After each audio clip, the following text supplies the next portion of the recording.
നിങ്ങളുടെ favourite shows ഇനി ഒരിക്കലും മിസ്സാവില്ല. ഇപ്പോൾ C5 കാണും നിങ്ങളുടെ ഫേവറേറ്റ് ഷോസ് തികച്ചും സൗജന്യമായി.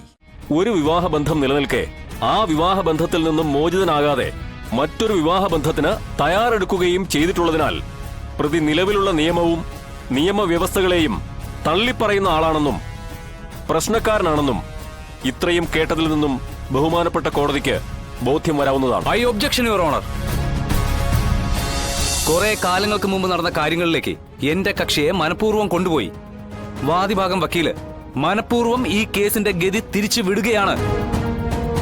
എന്റെ കക്ഷിയെക്കുറിച്ച് ബഹുമാനപ്പെട്ട കോടതിക്ക് തെറ്റായ ഒരു ധാരണ നൽകാനുള്ള ശ്രമമാണ് പബ്ലിക് പ്രോസിക്യൂട്ടർ നടത്തിക്കൊണ്ടിരിക്കുന്നത്.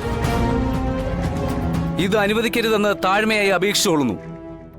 U proceed mister Ameer. Thank you your honour. പറയൂ, ഹോട്ടൽ ബിസിനസിന് മുമ്പ് എന്തായിരുന്നു നിങ്ങളുടെ ജോലി? ഐ മീൻ, എന്തൊക്കെയോ പണസംബന്ധമായുള്ള ക്രയവിക്രയങ്ങളൊക്കെ നടത്തിയിരുന്നില്ലേ? അമ്മയുടെ ഫിനാൻസ് സ്ഥാപനങ്ങളായിട്ട് ബന്ധപ്പെട്ട് യെസ് ഓർ നോ, നടത്തിയിരുന്നോ ഇല്ലയോ അത് മാത്രം പറഞ്ഞാൽ മതി. നടത്തിയിരുന്നു.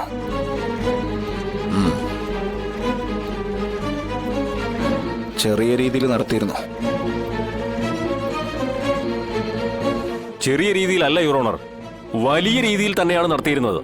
വലിയ പലിശയ്ക്ക്, അതും കഴുത്തറുപ്പൻ പലിശയ്ക്ക് തന്നെ എന്ന് പറയേണ്ടി വരും.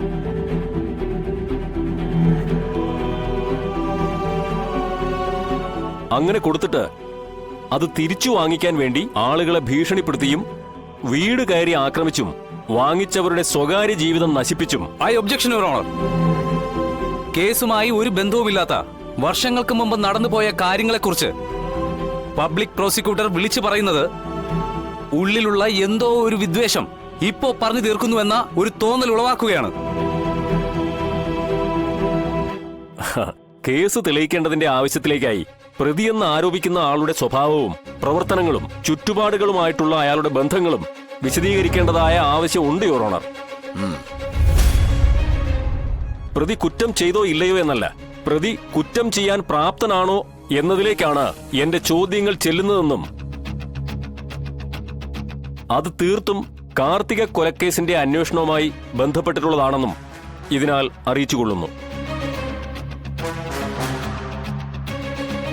പണപ്പിരിവുമായി ബന്ധപ്പെട്ട് പ്രതിക്കൂട്ടിൽ നിൽക്കുന്ന വിഷ്ണുവിനെതിരെ അക്രമത്തിനും ഭവനഭേദനത്തിനും കൊലപാതക ശ്രമത്തിനും അന്നത്തെ ലോക്കൽ പോലീസ് എടുത്ത കേസിന്റെ വിശദ വിവരങ്ങൾ ഞാൻ കോടതിക്ക് മുമ്പാകെ സമർപ്പിക്കുന്നു.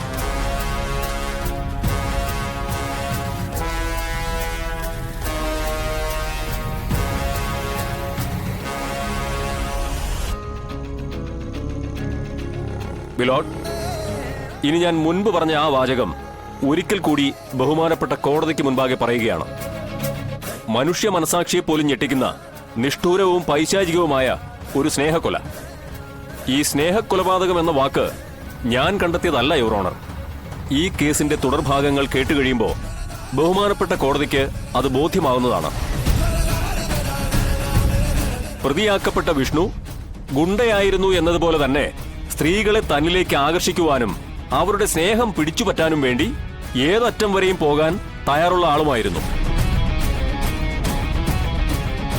ഒരു വിവാഹബന്ധം നിലനിൽക്കെ ആ വിവാഹബന്ധത്തിൽ നിന്നും മോചിതനാകാതെ മറ്റൊരു വിവാഹബന്ധത്തിന് തയ്യാറെടുക്കുകയും ചെയ്തിട്ടുള്ളതിനാൽ പ്രതി നിലവിലുള്ള നിയമവും നിയമവ്യവസ്ഥകളെയും തള്ളിപ്പറയുന്ന ആളാണെന്നും പ്രശ്നക്കാരനാണെന്നും ഇത്രയും കേട്ടതിൽ നിന്നും ബഹുമാനപ്പെട്ട കോടതിക്ക് ബോധ്യം വരാവുന്നതാണ്. I objection your owner.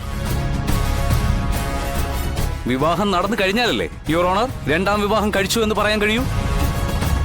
ഇവിടെ രണ്ടാം വിവാഹം എന്റെ കക്ഷി കഴിച്ചിട്ടില്ല. എങ്ങനെ കഴിക്കും? വിവാഹം കഴിക്കാനിരുന്ന പെൺകുട്ടിയാണ് കാർത്തിക. ആ പെൺകുട്ടിയെ തന്നെയാണ് യുവർ ഓണർ നെട്ടൂർ പാലത്തിന് താഴെ കാറിൽ കത്തിക്കരിഞ്ഞ നിലയിൽ കണ്ടെത്തിയത്. മരിച്ചത് കാർത്തികയാണെങ്കിൽ കൊല്ലാൻ പ്രേരിപ്പിച്ചത് പ്രതിപ്പട്ടികയിലുള്ള 4ാം പ്രതി വിഷ്ണുവും. 1ാം പ്രതിയും 2ാം പ്രതിയും 3ാം പ്രതിയും കുറ്റം സമ്മതിച്ചിട്ടുണ്ട് യുവർ ഓണർ. പ്രതിയായി ആരോപിക്കപ്പെട്ട നിങ്ങൾക്ക് ഈ പറഞ്ഞതിനെ കുറിച്ച് എന്തെങ്കിലും പറയാനുണ്ടോ? ഞാൻ ആരെയും കൊന്നിട്ടില്ല. എനിക്കാരെയും കൊല്ലാൻ കഴിയില്ല. ബഹുമാനപ്പെട്ട കോടതിക്ക് മുമ്പാകെ ഞാൻ പറയുന്നതെല്ലാം സത്യമാണ്. പബ്ലിക് പ്രോസിക്യൂട്ടർക്ക് സാക്ഷി വിസ്താരം ആരംഭിക്കാം. സാക്ഷി വിസ്താരത്തിന് മുൻപ് ഒരു ഡിജിറ്റൽ തെളിവ് ഹാജരാക്കാനുണ്ട് യുവർ ഓണർ.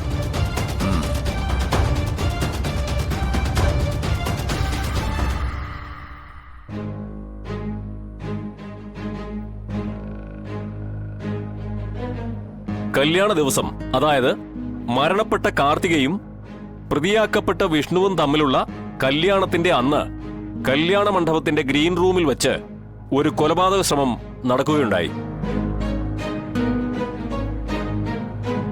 വിഷ്ണു കാർത്തികയോട് ഈ കല്യാണത്തിൽ നിന്നും പിന്തിരിയണമെന്നും ഇല്ലെങ്കിൽ ഞാൻ നിന്നെ കൊന്നുകളയുമെന്ന് പറഞ്ഞ് കത്തി കാണിച്ച് ഭീഷണിപ്പെടുത്തുന്നതിന്റെ വീഡിയോ ബഹുമാനപ്പെട്ട കോടതിയുടെ സമക്ഷം സമർപ്പിച്ചിരുന്നു. ഇതിൽ നിന്നും കാർത്തികയെ കൊന്നത് ഈ നിൽക്കുന്ന വിഷ്ണു തന്നെയെന്ന് വ്യക്തമായി കോടതിക്ക് മനസ്സിലാക്കാവുന്നതാണ്. കാർത്തികയുടെ രക്തം പുരണ്ട കത്തി തെളിവിനായി ഹാജരാക്കിയിട്ടുള്ളതാണ്. Objection your honour. എന്റെ കക്ഷിയുടെ ജീവിതത്തിലേക്ക് കാർത്തിക എന്ന പെൺകുട്ടി അവിചാരിതമായാണ് കടന്നു കയറിയത്. അല്ലാതെ എന്റെ സുഹൃത്തും പബ്ലിക് പ്രോസിക്യൂട്ടറുമായ അമീർ പറയുന്നത് പോലെ വിഷ്ണു ഒരു ചതിയനോ വിവാഹ തട്ടിപ്പ് വീരനോ ഒന്നുമല്ല. വിഷ്ണുവിന്റെ മനസ്സിൽ അന്നും ഇന്നും ഉണ്ടായിരുന്നത് ഒരേ ഒരു ഭാര്യ മാത്രമാണ്. അത് ശാലിനി വിഷ്ണു എന്ന ജില്ലാ കളക്ടറാണ്. അവരുടെ സ്നേഹം പവിത്രവും ദിവ്യവും ഇപ്പോഴും നിലനിൽക്കുന്നതുമാണ്. വിഷ്ണു ഈ പറയുന്ന രീതിയിൽ ഒരു സ്ത്രീ ലംബടനായിരുന്നുവെങ്കിൽ ഒരിക്കലും അവരുടെ സ്നേഹം ഇപ്പോഴും നിലനിൽക്കില്ലായിരുന്നു. യുവർ ഓണർ, വിഷ്ണുവിന് സംഭവിച്ചത് എന്താണെന്ന് ഞാൻ പറയാം.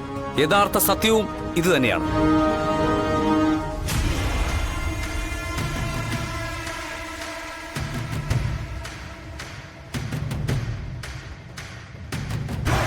ഹർഷൻ നാട്ടിലേക്ക് എത്തുന്ന 2 ആഴ്ച. അതുവരെ വിഷ്ണുവിന്റെ ഭാര്യ എന്നുള്ള ഒരേ ഒരു ലേബലിൽ എനിക്ക് ഒളിച്ചു താമസിക്കാൻ പറ്റിയ ഒരിടമ സത്യാമ്മയുടെ വീട്.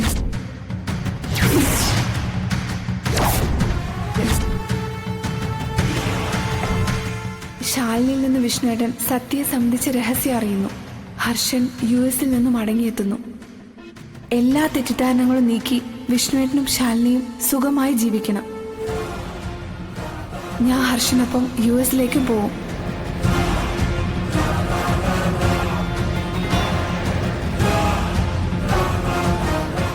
ഇമോഷൻസിനും സെന്റിമെന്റ്സ് സീനുകൾക്കും സിനിമയിൽ ചിലപ്പോൾ പ്രാധാന്യം ഉണ്ടായേക്കാം മിസ്റ്റർ അർജുൻ. പക്ഷേ കോടതിയിൽ വേണ്ടത് എവിഡൻസ് ആണ്. ഞാൻ പറയുന്ന ഓരോ കാര്യങ്ങളും കൃത്യമായ എവിഡൻസിന്റെ പുറത്താണ് ഞാൻ പറയുന്നത്. അല്ലാതെ ശൂന്യതയിൽ നിന്നും കഥയുണ്ടാക്കി പറയുന്നതല്ല.